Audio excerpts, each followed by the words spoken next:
నమస్తే, welcome to Universal Talkies. నేను మీ anchor Soumya. So already Hanuman, మిరా ఇలాంటి అద్భుతమైన సినిమాలు తీసి తనకంటూ ప్రపంచ వ్యాప్తంగా మంచి గుర్తింపును సంపాదించుకున్నారు హీరో తేజ సజ్జా. సో తన చైల్డ్ ఆర్టిస్ట్ నుంచి ఇప్పటి వరకు కూడా ఎన్నో సినిమాల్లో నటించారు. సైడ్ క్యారెక్టర్లతో పాటు మెయిన్ రోల్స్ ని కూడా చేసుకుంటూ వచ్చి ఇప్పుడు హీరోగా ఇండస్ట్రీలో కొనసాగుతున్న ఆయన ప్రస్తుతం అయితే మిరై టూ షూటింగ్ లో కూడా ఆయన బిజీగా ఉన్నారు. సో ఎంత వీలైతే అంత తొందరగా మిరై 2 ని కూడా కంప్లీట్ చేయాలనుకుంటున్నారు. ఎందుకంటే ఆ విజయాన్ని ఇంకా కంటిన్యూ చేయాలని అవే సీక్వెన్స్ చేసుకుంటూ వెళ్తున్నారు.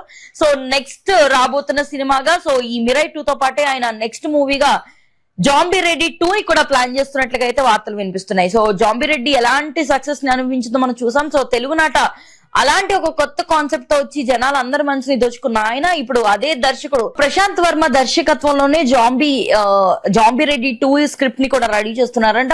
కాకపోతే ఇక్కడ ఒక చిన్న ట్విస్ట్ ఏంటి అంటే దీనికి రైటప్ అంతా స్క్రిప్ట్ అంతా అందించేది జాంబీ రెడ్డి 2 కి ప్రశాంత్ వర్మ అయినప్పటికీ కూడా దీనికి డైరెక్షన్ మాత్రం వేరే కొత్త డైరెక్టర్ చేస్తున్నట్లుగా అయితే వార్తలు వస్తున్నాయి. మరి ఇందులో ఎంతవరకు నిజం ఉంది, ఈ సినిమా పట్టాలపై ఎక్కే టైంకి ఎప్పటికీ అవుతుంది అన్న విషయం తెలియదు కానీ బట్ మిరై కంటే కూడా ముందు జాంబీ రెడ్డి 2 ని విడుదల చేయాలని చెప్పేసి పీపుల్ మీడియా ఫ్యాక్టరీ కూడా ప్లాన్ చేస్తుందంట. సో మిరై 2 కూడా ఆల్రెడీ పీపుల్ మీడియా ఫ్యాక్టరీనే ప్రొడ్యూసర్స్ గా ఉన్నారు. అలాగే ఈ నేపథ్యంలోనే జాంబీ రెడ్డి 2 కూడా పీపుల్ మీడియా ఫ్యాక్టరీనే దీన్ని ప్రొడ్యూస్ చేస్తున్నట్టుగా తెలుస్తుంది. మరి రాబోతున్న రోజుల్లో ఎలాంటి సినిమాని అందించబోతున్నారు, సో అదే లెవెల్లో ఇప్పుడు ఒక కొత్త కొనసాగింపు కథ ఎలా ఉంటుంది ఏంటన్నది ముందు వేచి చూడాల్సిందే.